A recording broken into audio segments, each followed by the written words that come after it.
Madame, Monsieur, bonsoir et bienvenue dans ce journal. Voici les titres. La route départementale 1 restera fermée. Ainsi en ont décidé les autorités. La semaine dernière, un affaissement de 20 à 30 cm a été constaté. Les analyses ne montrent pas d'évolution positive. Des précisions dans un instant. Youssouf Abdallah assure l'intérim à la tête de la commune de Chirongui. Andanouni Saïd, condamné, a été démis de ses fonctions.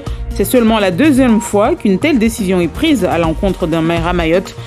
Quelle ambiance dans la commune depuis? Réponse dans ce journal. Cela fait pile 15 jours depuis qu'il a pris ses fonctions à la tête du centre hospitalier de Mayotte. Mayotte, un désert médical. Comment attirer les professionnels et surtout comment les faire rester? Quelle est sa feuille de route? Jean-Mathieu Defour, le tout nouveau directeur du CHM, est notre invité ce soir. Le tronçon de route entre Tingoni et le carrefour Milou, la RD1, devait rouvrir demain, jeudi 5 mai, mais il restera fermé jusqu'à mercredi prochain. Décision des autorités au regard de la situation qui n'évolue pas du tout dans le bon sens. Après analyse et étude, il s'avère en effet que le glissement de terrain sur place n'est pas encore stabilisé. On fait le point avec Géraldine Lui et Jaïdi Maolida.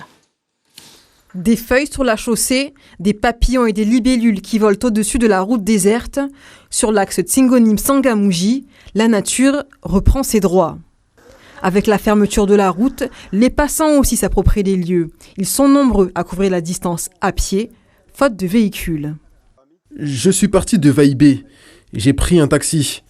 Je suis arrivé à Kombani et je suis descendu et j'ai marché jusqu'ici. Mon objectif, c'est Soulou.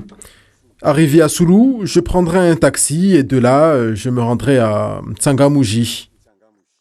Au carrefour Milou, des véhicules ralentissent pour voir si la route est ouverte. On arrive de Majikavo. On voulait aller à Chikoni pour déposer des affaires aux enfants. On ne savait pas que le carrefour Milou était fermé.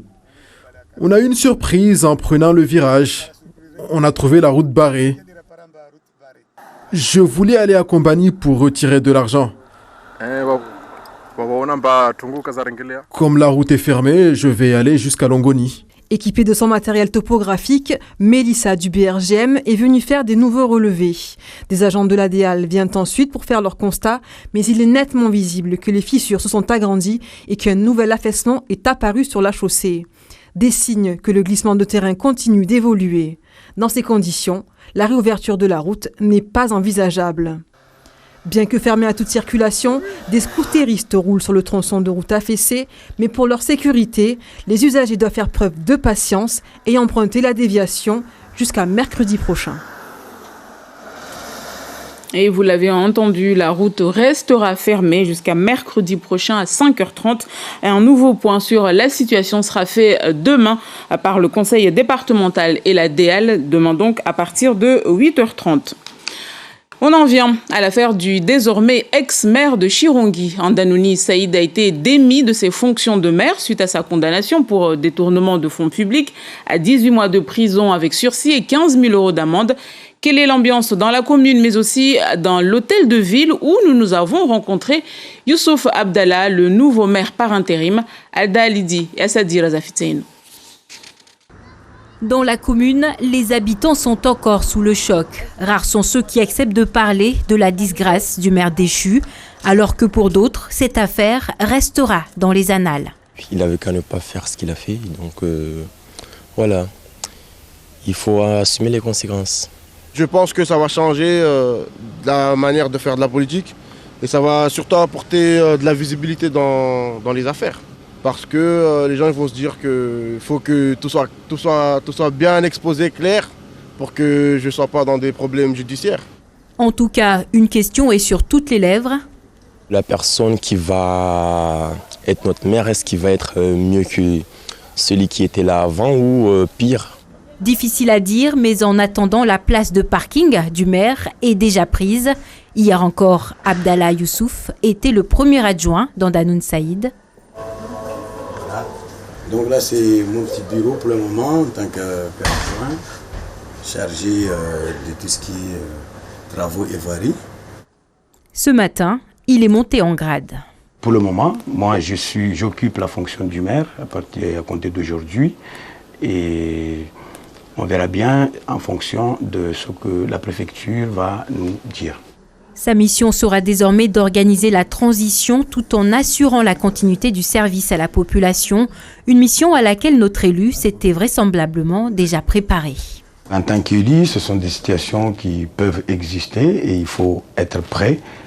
Et surtout, il faut être opérationnel à tout moment. Ça, c'est notre rôle d'élu, être opérationnel, à assurer la continuité du service au cas où il y a une situation telle que nous connaissons aujourd'hui.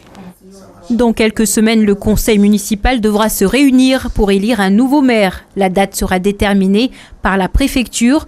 En attendant, chaque camp aiguise sa stratégie et prépare même ses premières décisions politiques. Et selon nos informations, une réunion entre les notables de la commune et les élus de la majorité doit avoir lieu dans quelques heures.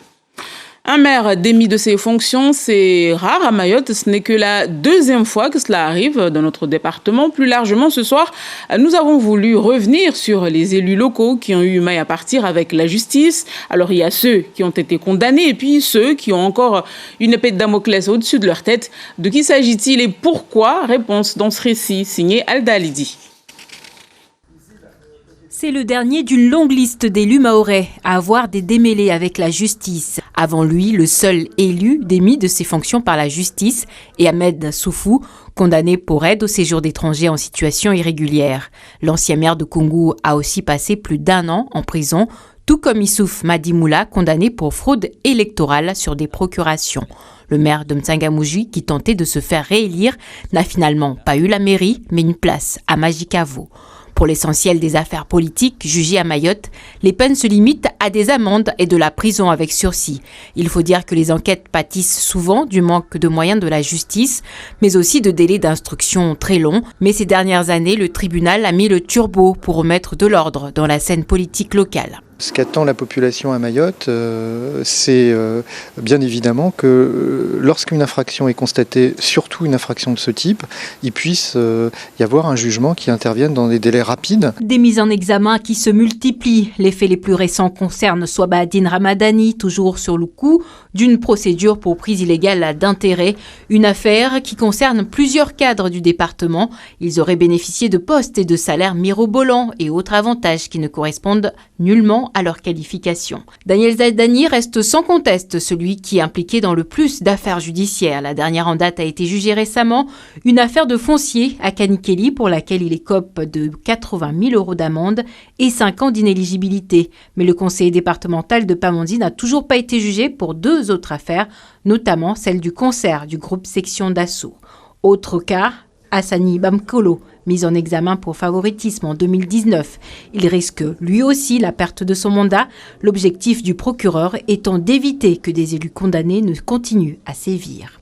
Pour que celui ou celle, et je ne préjuge pas de la décision qui va être rendue dans ce dossier, bien évidemment, a commis ou aurait commis ce type de fait, puisse en répondre rapidement et qu'il ne reste pas à exercer ses fonctions et potentiellement être en situation de continuer à détourner de l'argent public. Mais la liste d'élus impliqués dans des affaires judiciaires ne s'arrête pas là. On se rappelle notamment de Saïd Omar Wali, l'un des premiers à avoir été condamné par la justice pour une subvention accordée au journal de sa femme. Ben Issa Ousseni, lui aussi, a été mis en examen en 2016 pour une subvention accordée à une association qui n'avait plus d'activité, mais jamais jugée.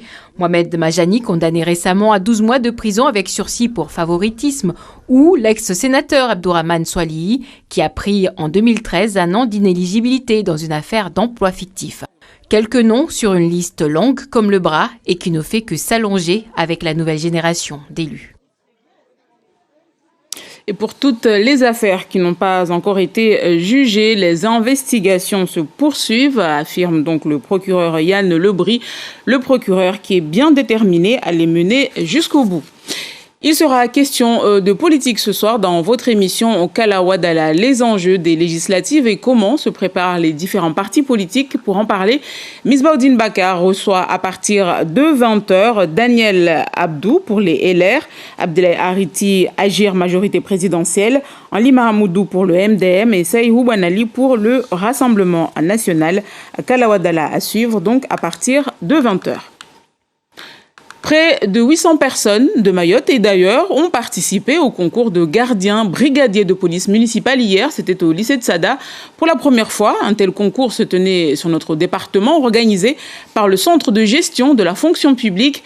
Seuls 40 postes sont à pourvoir sur l'ensemble des polices municipales de notre île.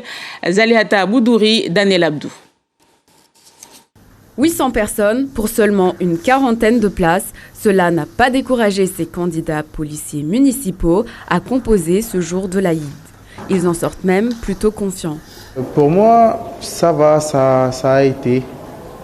Pour l'instant, je pense que ça va, ça a été. Ça n'a pas été difficile pour l'instant. Dans mon avis, j'ai essayé par rapport au texte, j'ai essayé d'améliorer et ça, à mon avis, ça s'est bien déroulé. Parce que le sujet, c'était pas mal. Un événement inédit qui a demandé beaucoup d'organisation. Il a fallu trouver une trentaine de salles disponibles pour accueillir les candidats, ce qui n'a été possible qu'en période de vacances scolaires au lycée de Sada. Des démarches qui n'ont pas été simples pour les organisateurs. On a dû appeler les candidats, leur envoyer les convocations, les relancer. Même le jour, on a dû travailler les week-ends, les jours fériés, car c'était mais vraiment très compliqué d'organiser ce concours de police municipale. Les 47 candidats sélectionnés sont assurés d'avoir un poste.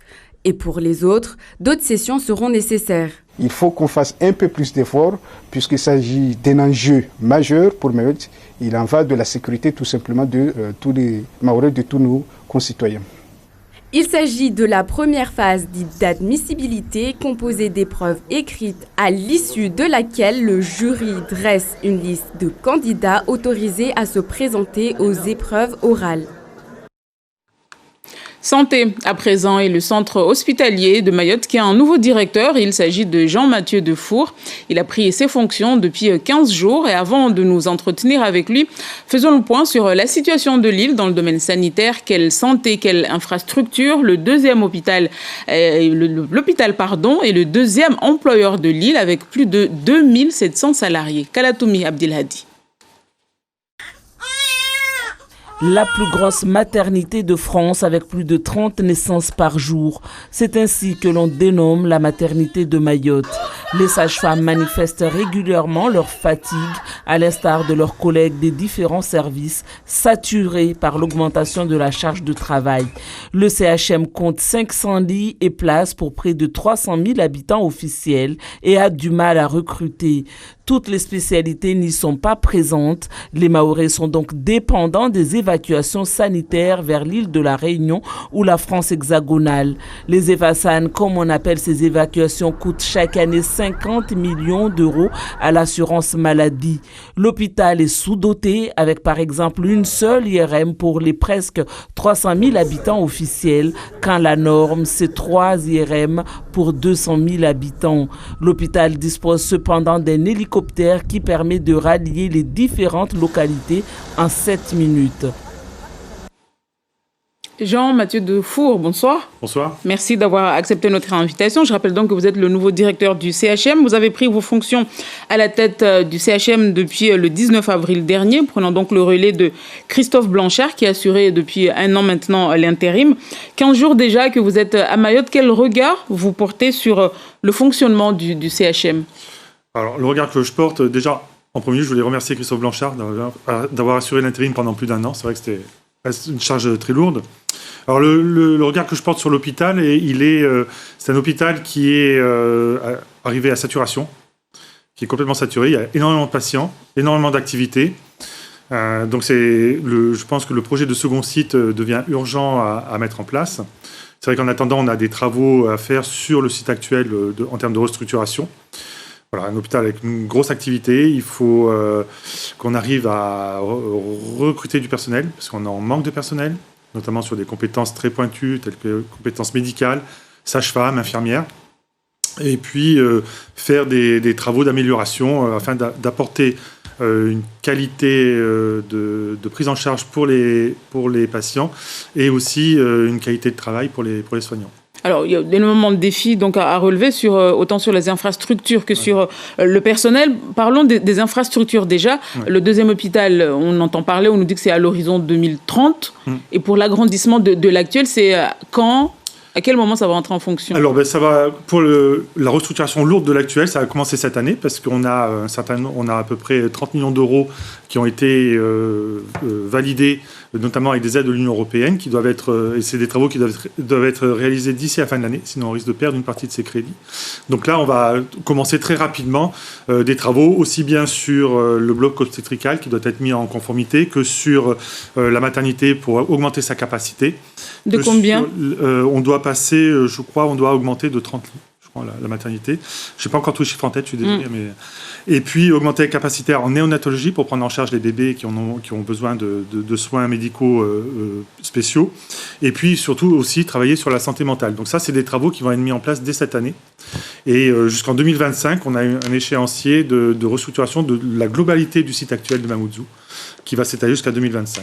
Alors, on a parlé donc des infrastructures. Il y a aussi la question du personnel et du manque d'attractivité. Pourtant, il y a eu des solutions, on va dire, précaires, puisque c'est surtout des solutions financières. Comment faire venir des professionnels à Mayotte et surtout, comment les faire rester? Alors, pour l'avoir vécu dans d'autres territoires, c'est vrai que l'attractivité, c'est très compliqué. Certes, il y a l'aspect financier, effectivement, avec tout un jeu de primes, de fournitures d'avantages en nature, tels que des logements, des prêts de véhicules. Ça, c'est une chose, mais ça ne fait pas tout.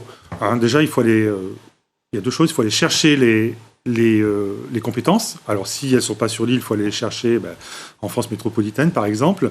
On peut aussi former sur place un certain nombre de jeunes. Il y a plein de jeunes sur l'île qui peuvent avancer des carrières paramédicales.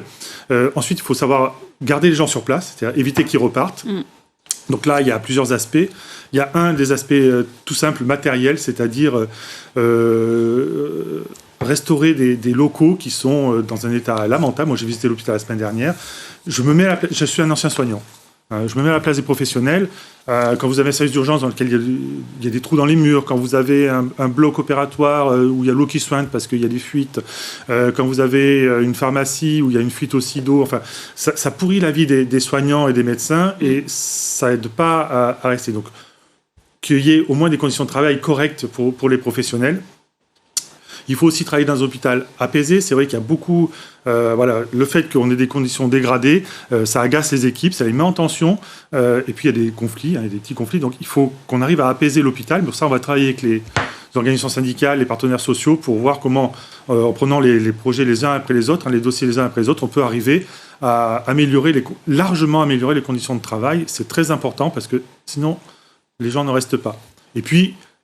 essayer de faire du recrutement parce que plus il manque de personnel dans une équipe, plus c'est difficile de recruter.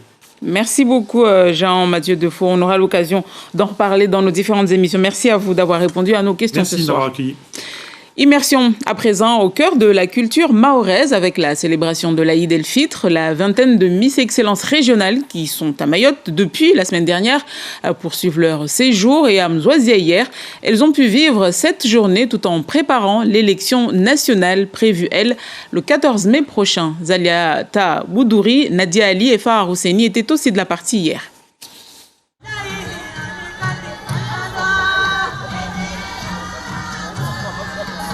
Débat, Mchogoro, Mbiwi, elles y sont toutes passées. Les candidates au titre de Miss Excellence ont montré leur talent de danseuse. L'immersion totale dans la vie culturelle des Mahoraises. J'ai eu l'honneur de participer à la course de pneus, qui est une course très répandue, assez connue ici, qui s'est super bien passée, on s'est amusé. C'est une première pour moi, donc je découvre cette magnifique île. Il y a énormément de choses à faire, donc c'est une aventure incroyable jusqu'à présent. Je n'ai jamais participé à l'Aïd, un événement avec beaucoup d'ampleur et beaucoup de personnes et beaucoup de culture comme ça. Les valeurs que vous avez ici sont extraordinaires. Je n'ai jamais participé à ça et je suis très fière d'y avoir participé aujourd'hui. Vivre des moments chaleureux, de rencontres, de découvertes et de partage était l'objectif de cette journée. J'ai vu qu'elle faisait des efforts pour apprendre la danse, on appelle le Wadaha et c'est très bien, c'est une belle intégration parce qu'elles sont aussi une période d'intégration, donc c'est très bien. J'ai pu apprendre aux autres, par exemple, à danser, le débat, le mbiwi. Elles ont pu découvrir quelques cultures à Mayotte, donc je pense et je reste confiante pour la suite. Une belle manière de mettre à l'honneur nos us et coutumes en cette journée très spéciale. Fin de cette édition. Merci à vous de l'avoir suivi. L'information continue sur notre site lapremière.fr. À 13h demain, Aurélien en février. Très belle soirée sur La Première.